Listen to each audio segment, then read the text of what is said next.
अखिलेश सिंह जी, अवधेश सिंह जी, कुमार आशीष जी, अनिल सिन्हा जी, नासिर जी, हमारे कैंडिडेट्स अबीदुर रहमान जी, जाकिर हुसैन जी, अगर ये मोदी जी के ज्यादा मित्र हैं।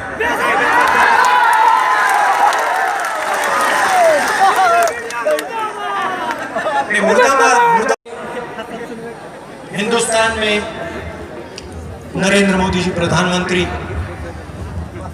और कुछ सालों से नीतीश जी बिहार के चीफ मिनिस्टर। आपने वोट दिया था नीतीश जी को, जब आपने वोट दिया था आपने गठबंधन को वोट दिया था, आपने बीजेपी को वोट नहीं दिया। थोड़ा सा भाई को उधर कहिए ना, थोड़ा सा। मगर नीतीश जी ने धोखा दिया और जैसे अभी कहा आपके पेट में छुरा मारा। लाइव दे रहा है, पहले पीछे फिर पेट में, 2-3 बार। अच्छा वो भैया नीतीश जी ने पहली बार छुरा नहीं मारा, बहुत बार मारा, वो अलग बात है।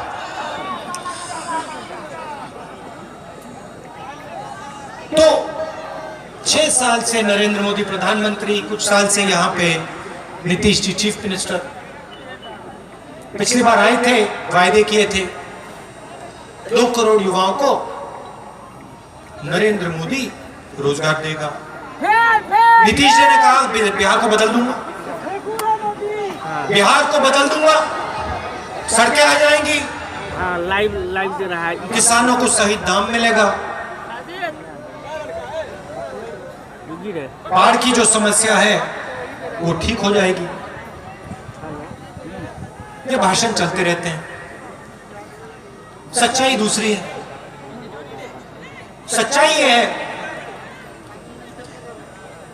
कि नरेंद्र मोदी और नीतीश जी गरीबों के लिए काम नहीं करते हैं।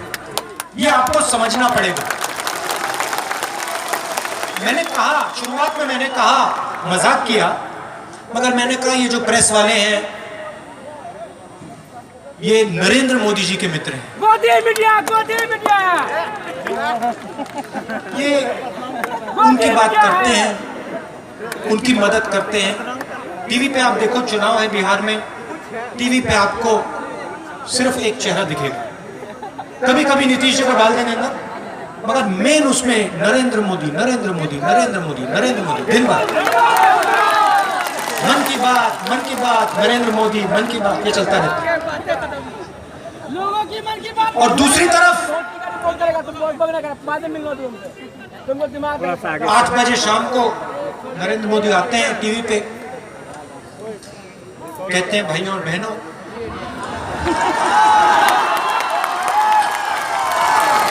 भाइयों और बहनों, काले धन के खिलाफ लड़ाई है, काले धन के खिलाफ लड़ाई है। 500 रुपए और 1000 रुपए का नोट मैं रद्द कर रहा हूं। बर्बाद कर दिया हम लोग को। यह आपने बिल्कुल सही बात बोली, उन लोगों को नहीं, हम लोगों को। मतलब जो हिंदुस्तान के अरबपति हैं, 2-3 अरबपति, उनको बर्बाद नहीं किया, मगर जो किसान है, मजदूर है, छोटा दुकानदार है, युवा है, उनको बर्बाद किया। और उन्हीं को नरेंद्र मोदी ने लाइन में खड़ा किया था बैंक के सामने, याद होगा आपको। अच्छा बताओ, भूल गए क्या? मतलब घंटों खड़े रहे, बारिश में खड़े रहे, धूप में खड़े रहे, भूल गए? खड़ा किया, आपके जेब में से पैसा निकाला था ना? कितना पैसा डाला आपने बैंक में?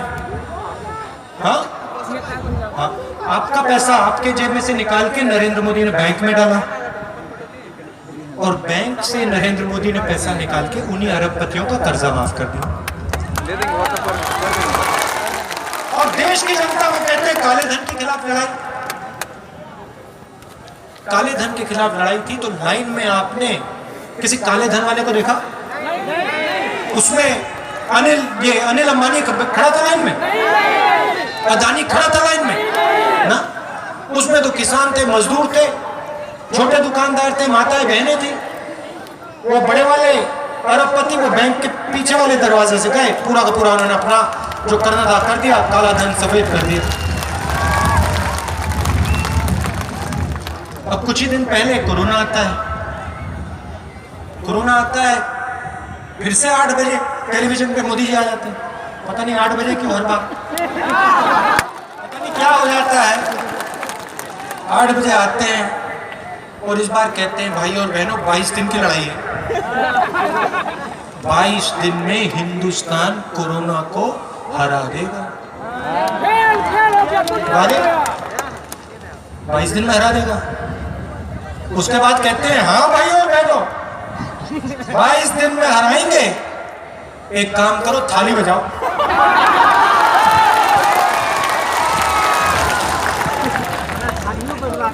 पूरे देश ने, मतलब पता नहीं क्या हो गया, पूरा देश कोरोना आया है, लोग मर रहे हैं, प्रधानमंत्री कह रहा है देश को थाली बजाओ, पूरा देश धड़ाधड़ थाली बजा रहा है। मैं देखते हैरान हो गया ये हो क्या रहा है। कोरोना नहीं गया, उसके बाद कहते हैं भाइयों और बहनों थाली ने काम नहीं किया, चलो मोबाइल फोन की लाइट जलाओ। और अब पता नहीं हो गए 6-7 महीने हो गए, पूरे देश में कोरोना फैल रहा है। मोदी जी कोरोना के बारे में एक शब्द नहीं बोलते।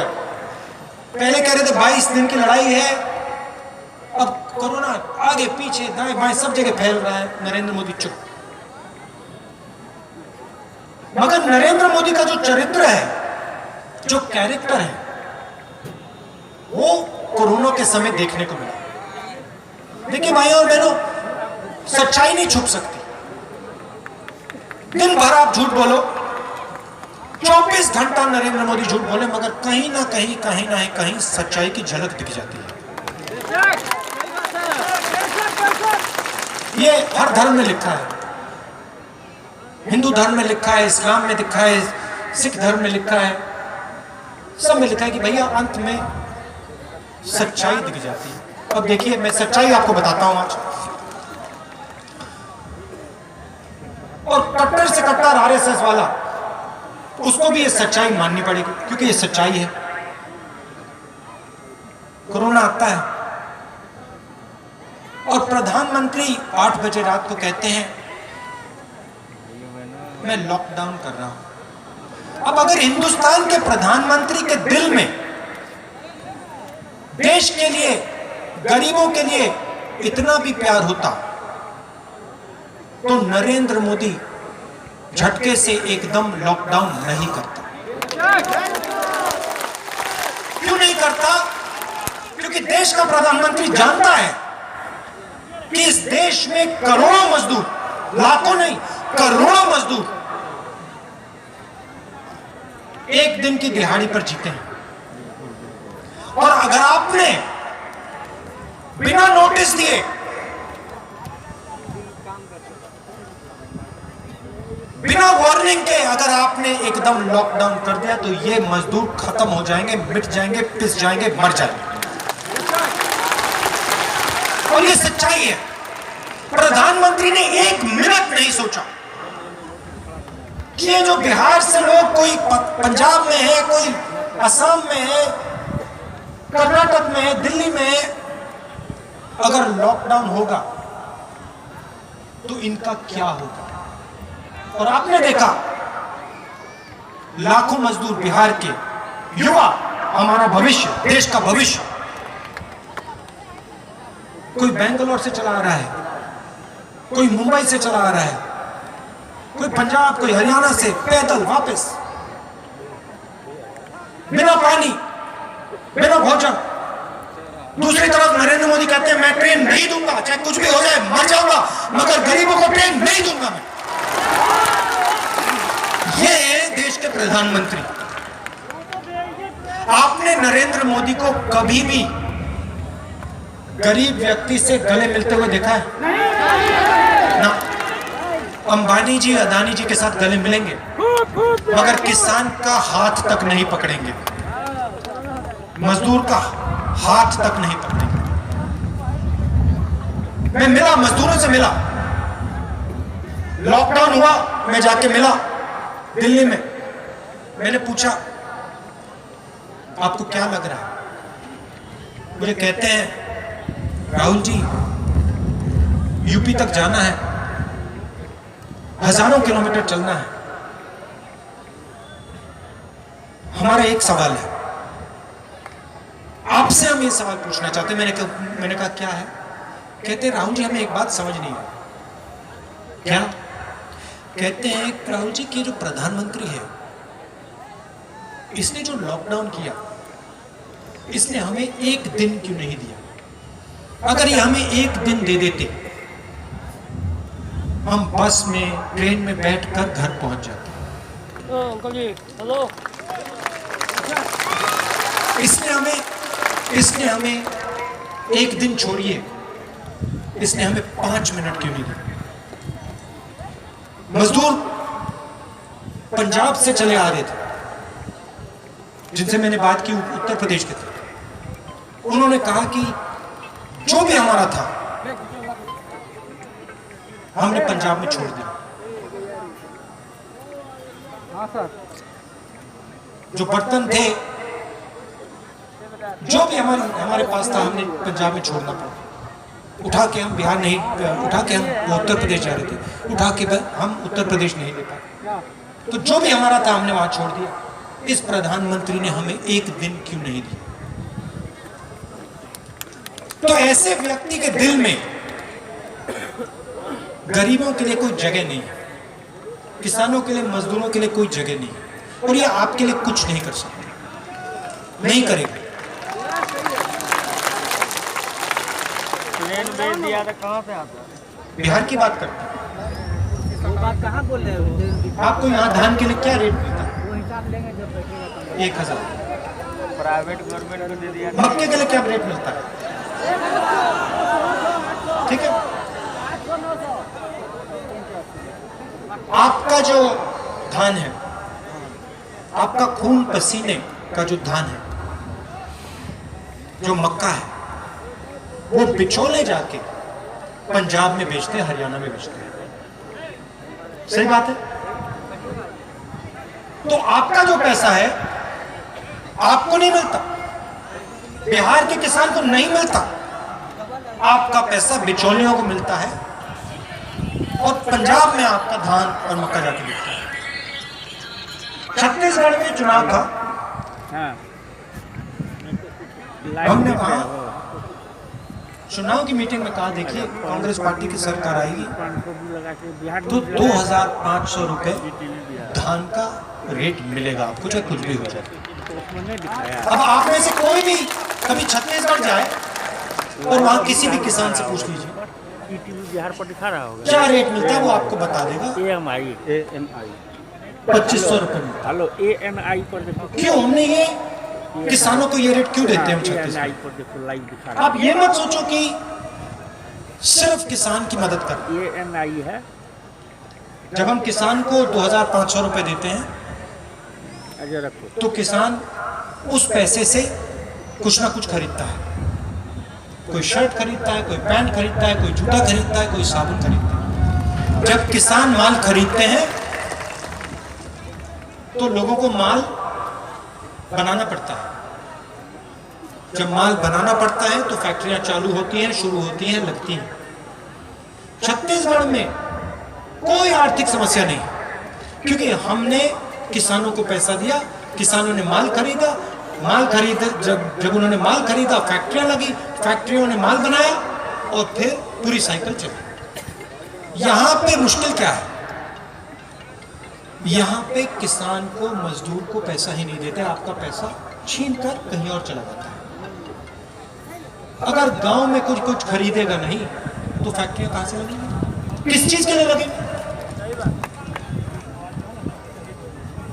हाँ, पकौड़े बनाने को।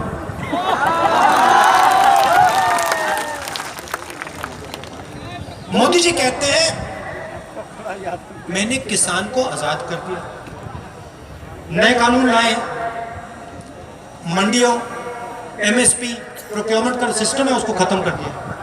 कहते हैं मैंने किसानों को आजाद कर दिया। अजीब सी बात है, मोदी जी ने किसानों को आजाद किया और पंजाब में पहली बार मैंने देखा दशहरे पे रावण को नहीं चलाया जा रहा, दशहरे पे नरेंद्र मोदी को, अंबानी को और अदानी को जलाया जा रहा है। तो कैसे आजादी दे दी आपने? आपने किसानों को आजादी दी और पंजाब का किसान, हरियाणा का किसान दशहरे पे आपका पुतला जला रहा है। अगर आपने उसको आजादी दी, वो खुश क्यों नहीं है भैया? वो आपके पुतले क्यों जला रहा है? मोदी जी कहते हैं आजादी दी, कहते हैं किसान अपना माल कहीं भी बेच सकता है। नरेंद्र मोदी जी, किसान को माल बेचने के लिए सड़क की जरूरत होती है, सड़क के बिना किसान अपना माल कहीं भी नहीं बेच सकता है। नरेंद्र मोदी जी सोचते हैं कि किसान अपना माल, गन्ना, धान हवाई जहाज से जाके बेचेगा। अच्छा ठीक है, अगर वो सोच थी तो यहां फॉर्ब्सगंज में एयरपोर्ट लगा देते, मगर नहीं, 4 बार आएंगे, कहेंगे कि मैं एयरपोर्ट लगाऊंगा, नहीं लगा। तो जहां भी जाते हैं कोई ना कोई झूठ बोल जाते हैं, नफरत फैला देते हैं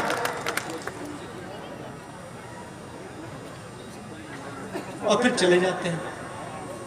इस बार बिहार की जनता ने अपना मन बना लिया। अच्छा एक बात बताओ, बेरोजगारी की बात। यहां पे नरेंद्र मोदी जी ने कितने युवाओं को रोजगार दिया? किसी को नहीं दिया। नीतीश जी ने कितनों को रोजगार दिया? कोई एक व्यक्ति है यहाँ पे जो कह सकता है हाँ नीतीश जी ने मुझे रोजगार दिया?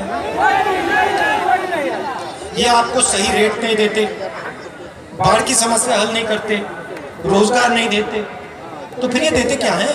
आप लोग इनको वोट दिए, आपने इनको वोट दिया, ये इन्होंने आपको क्या दिया?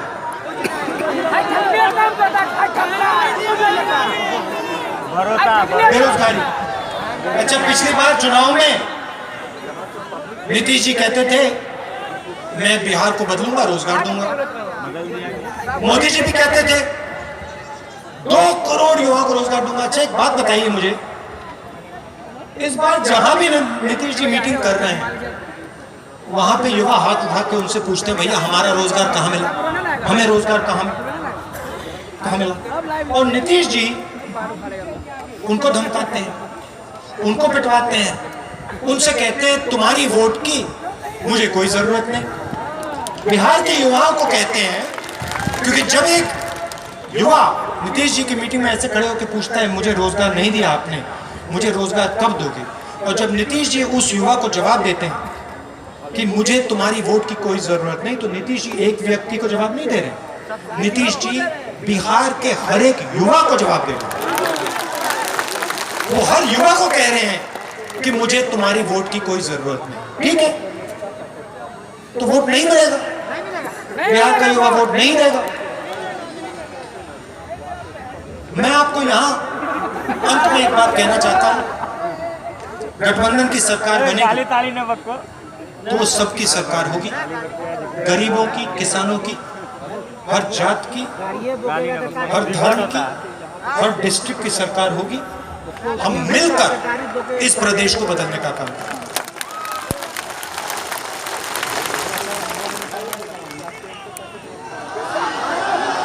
तो हम एक साथ मिलकर हम इस प्रदेश को बदलने का काम करेंगे। आखिरी बात,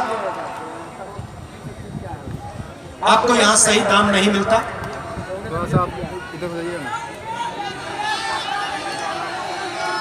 ईवीएम,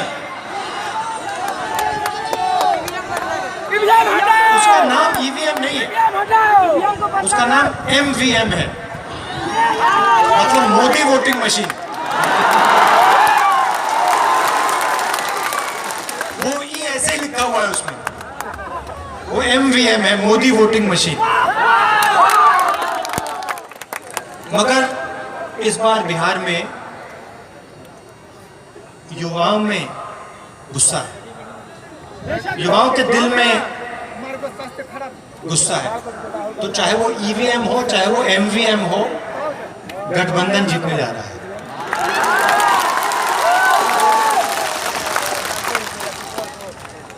आखिरी बात मैं कहना चाहता था, जब तक यहां मक्के के कारखाने नहीं लगेंगे तब तक आपको सही रेट नहीं मिल सकता।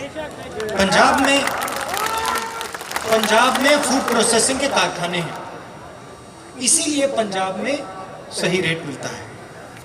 मैं चाहता हूं कि बिहार का किसान भी अपना धान, अपना मक्का बिहार में बेचे, पंजाब में ये धान ना बिके। और इसीलिए हमें मक्के को प्रोसेस करने के लिए फैक्ट्रियां बिहार में लगानी पड़ेगी। और हमारी पूरी कोशिश होगी कि हम यहां आपके खेत के बिल्कुल पास मक्के को प्रोसेस करने की फैक्ट्री हम लगाएं।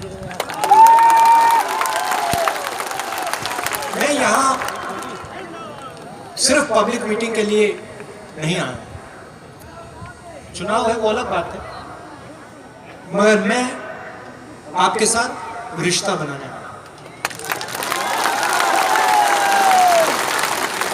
मैं ये चाहता हूं कि जो आपके दिल में है, जो आप चाहते हो, वो आप मुझे बता पाओ। मतलब एक दिन का रिश्ता नहीं, जिंदगी भर का रिश्ता होना।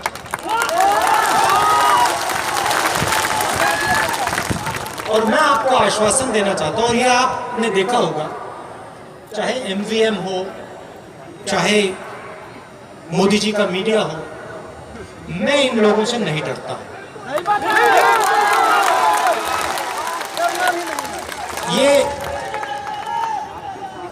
ये बदतमीजी से बात करते हैं, मुझे गाली देते हैं।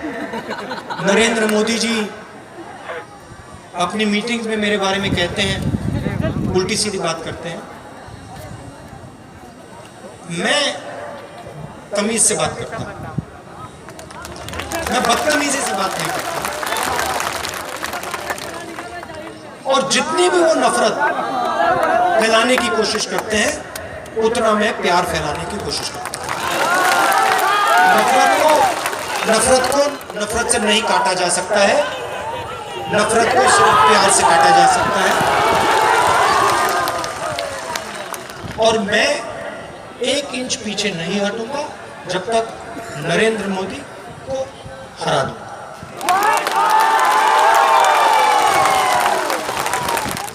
चाहे मीडिया हो, चाहे ये मोदी वोटिंग मशीन हो, जो भी हो, मुझे कोई फर्क नहीं पड़ता। सच्चाई होती है, न्याय होता है।